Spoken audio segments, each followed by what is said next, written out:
Mardi passé, NBC a présenté une émission spéciale de 1 heure sur les studios Marvel, puis on a eu droit à quelques images, en fait, des futurs films de Marvel, dont Avengers 2. Après 58 minutes de l'émission.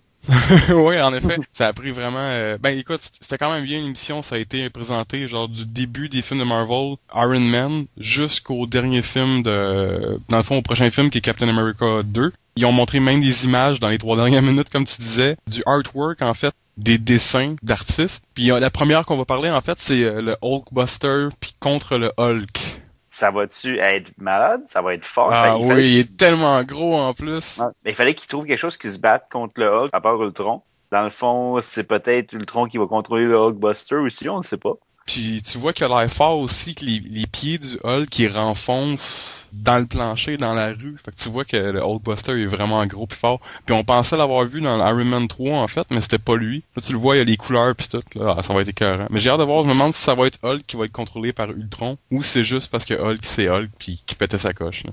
Ouais, c'est fort possible, c'est ça, parce que Stark, il a bâti le Hulkbuster pour qu'il soit capable de se tenir son bout contre Hulk. Donc, mais pourquoi qu'il l'aurait construit si dans Iron Man 3 il décide d'abandonner tout ça? C'est simplement parce que, d'après moi, Hulk est contrôlé par Ultron, puis dans le fond, il va tout détruire, là. Ça, parce que moi, la façon dont je voyais ça, c'est que là, il l'avait déjà construit pour avoir à l'arrêter, puis il l'avait jamais utilisé, puis là, que Ultron, il va utiliser toutes les machines qu'il a à sa disposition pour pouvoir arrêter ceux qui s'opposaient à lui, dans le fond, qui va pouvoir avoir plusieurs sauts d'Iron Man, y compris le Hulkbuster.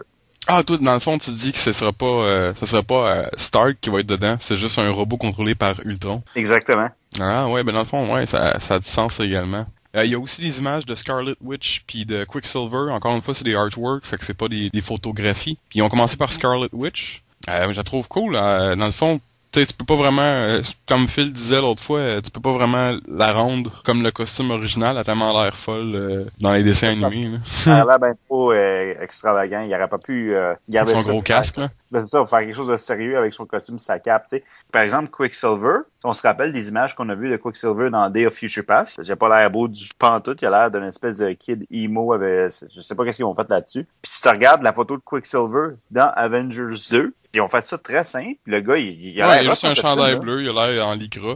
Mais ça, c'est pas, encore une fois, c'est du artwork. On a eu le droit des photos du set de Quicksilver. Son costume, je l'aurais plus vu en lycra serré. Ouais, un peu cheesy dans le fond, là, sauf que... De toute façon, on va voir ce que ça va donner, là. Pour l'instant... Quicksilver, il est quand même cool. Je le trouve beau, simple. Puis tu vois aussi des robots autour de lui qui passent à travers le artwork, là. Tu vois qu'il passe à travers des robots du devine de Ultron, en fait. Bon, ouais. C'est ça, fait qu'il va sûrement avoir une armée de Ultron dans le film. Pour ça, il va utiliser toutes les sauts d'Iron Man, pis c'est probablement eux autres qu'on voit en arrière.